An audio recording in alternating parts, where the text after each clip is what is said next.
Back to Planned Parenthood, they get $550 million of taxpayer money to continue their work. They're the largest abortion provider in the nation, and you're paying for it. So in any event, Margaret Sanger was the founder of Planned Parenthood. And go back and read her writings. She wrote a monograph that I read called Breeding the Thoroughbred. And what Margaret Sanger believed was there were defective, genetically defective people. They were Roman Catholics. They were evangelical Protestants. They were Southern Europeans. They were Latinos. And especially they were African Americans.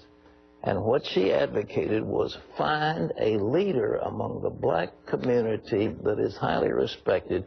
Let him be our spokesperson and lead the black people toward euthanasia. That was the game. I mean, it's all spelled out. It's all written out. I don't know why people don't read that stuff, because she said it. That's what she wanted to do. The Nazis, on the other hand, had a term, useless eaters. They found people that they thought were defective, and they wanted to sterilize them and, of course, ultimately murder them. We can't have a concept of people who can be destroyed by the government. It's not good. And yet we have that in this country. And the big money, the Rockefeller Foundation and others, went to support Planned Parenthood. Why? Because the big buck people did not want to have welfare rolls cluttered with black babies that they had to pay for. He was drafted, and then he refused induction on the grounds of his religious convictions on war. My conscience won't let me go shoot my brother or some darker people or some poor, hungry people in the mud for big, powerful America and shoot them for what? They never called me nigger.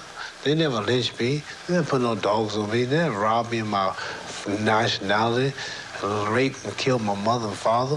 What, I'm going to shoot them for what? How can I go shoot them? Them little poor little black people, little babies and children and women.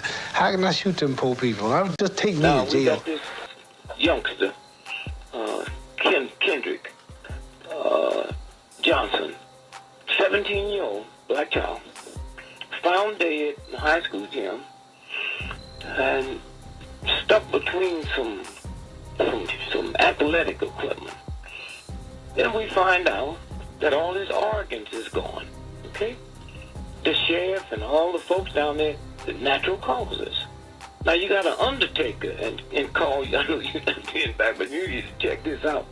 The undertaker, this happened in Georgia, Valdosta, Georgia. The undertaker that was brought in to deal with the body is the same undertaker from Miami that was used to deal with Trayvon Martin.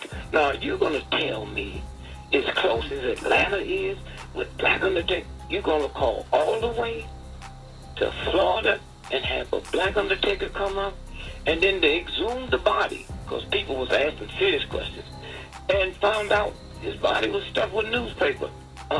The black undertaker from Miami didn't know that, then he must be part of it, okay? Now he's the same one who did Trayvon, right? The same one that did Trayvon. And I've always suspected something was wrong with Trayvon, because it's not been for you and black radio, we would have never heard of him, because he laid in the morgue as a John Doe, okay? Case would have been closed. And so now what we're looking at now, the body's been exhumed, and we find out that all his organs was gone. I've been trying to tell y'all that, and I keep telling you, you don't hear it, that the drive-by shootings, most of them is body organ stealing, okay? We go back to and it's been reported, but ain't nobody listening, because it seems so awesome. But if you Google a New York Times story, July the 24th, 2009, 44 charged by U.S. in Jersey corruption sweep, and they talking about stealing organs. And so consequently, what the biggest money maker on the planet right now is organs. All these drive-by. But look, if I'm so thuggish, I'm just going to go and shoot people in the black community. What difference does it make if I shoot a woman or a man? Are you telling me these black folks that's doing it is so into respecting the black woman, they don't shoot them?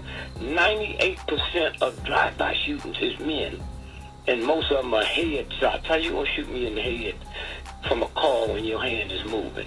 And all the bullets is going down. Am I on a rooftop or something? And so consequently, when you stop and think about, you know, how long this has been going on, and when you look at the New York Times article, let me tell you, me and Carl been sharing this for a long time. When King was shot, was beat up by the cops, and he just died recently. Here's a story in the New York Times, Sunday, May the 10th, 1992. Los Angeles police differ sharply with the prosecutor on arrest. Police officers said today that they have arrested 18,213 people from Wednesday night, April the 29th, the day the riots began, through this morning. But the prosecutors say they cannot account for as many as 10,000 of them people. We don't know where they are. This is who talking. James Hearn, the Los Angeles City Attorney.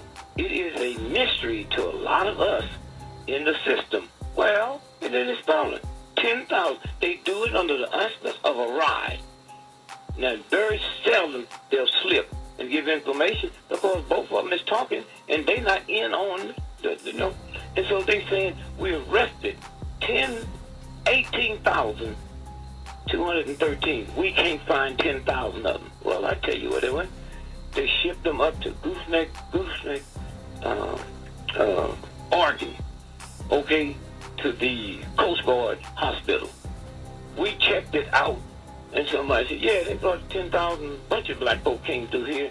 How'd they explain it? Well, they just said they were uneducated, they couldn't find jobs, so we're going to teach them how to fight forest fires.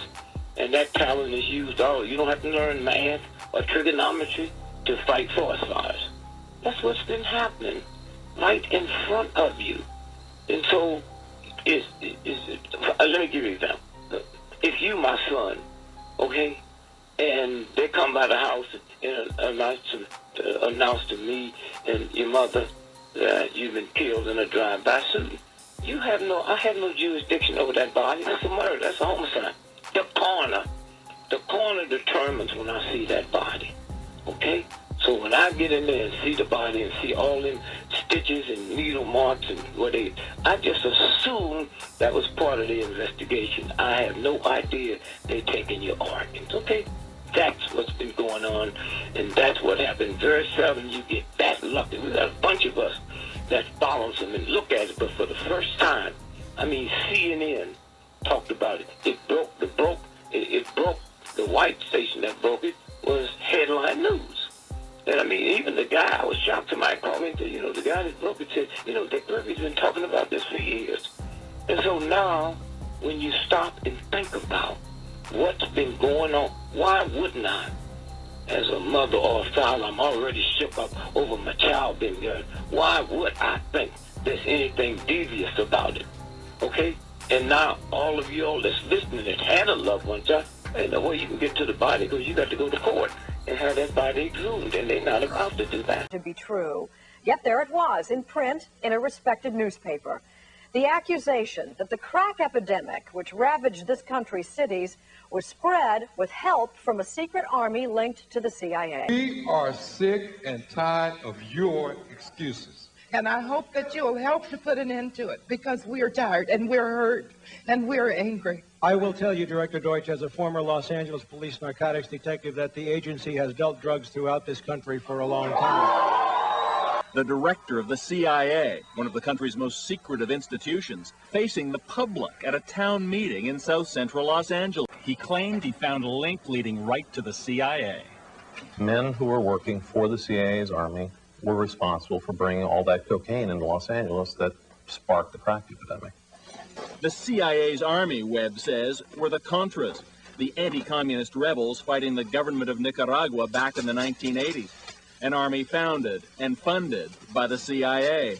Crack use spread like wildfire in the early 1980s. And in Los Angeles, a drug dealer known as Freeway Ricky Ross was in the middle of it. Prosecutors called Ross the Walmart of crack. He made millions in the early 80s dealing to Los Angeles street gangs. Police say he was among the first to take expensive cocaine powder and cook it into low-cost, highly addictive crack, then distribute it through the gangs. Webb says Freeway Ricky helped trigger an epidemic of human misery.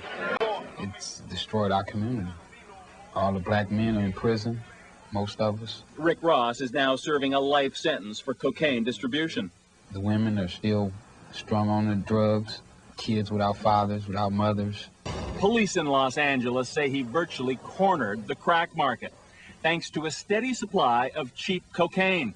A pipeline so good that Ross was able to introduce crack to other cities, using his gang contacts. A couple million, 2, 3 maybe. A day. On a good day. Ross's drug supplier did have connections to the Contras. Dateline has been able to confirm that from former Contra leader Eden Pastora.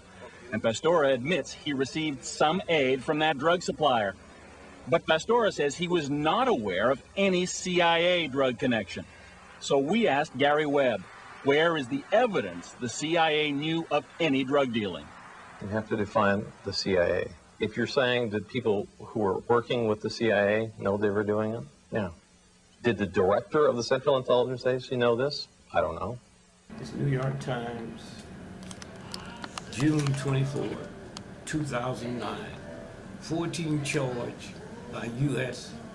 and New Jersey corruption suite.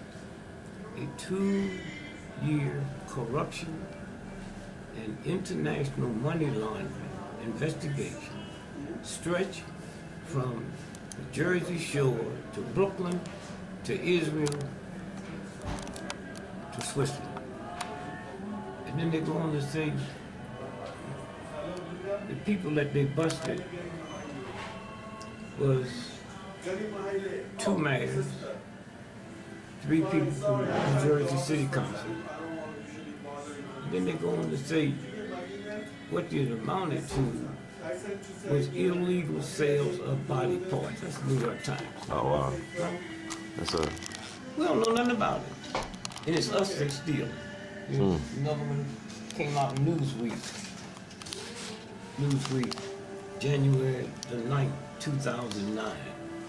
Organ trafficking was long considered a myth, but now mounting evidence suggests it is real and a growing problem even in America. And then you have the one that's kind of interesting. We show what the body parts sell for.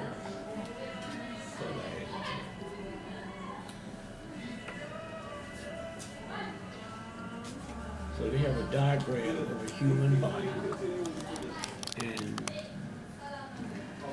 and they have a mark of what's called, just like if you was chopping up a hog. This is what the feet, this is what the pig feet sell for, here, right here. Wow. Okay? The problem is, I don't have no problem. I have a problem with black folks who think they so fucking hip, man. They don't even know nothing like this is going on. They believe all that crap they tell us. I'm not talking about square, I'm talking about my mama. I understand how ignorant she was and my grandma. But all these motherfuckers run around with ink, raising pins in their nose and tattoos on and talking that bullshit about how black they are. And this is how black the white folks say you are. This here come out of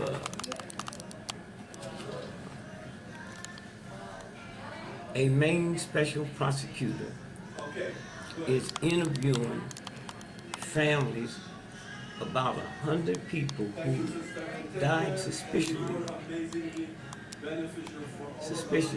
or unexpected deaths to determine whether their brains was improperly removed. And so I walk down the street and I hear everybody talking shit about the basketball this and white folks this and white folks that.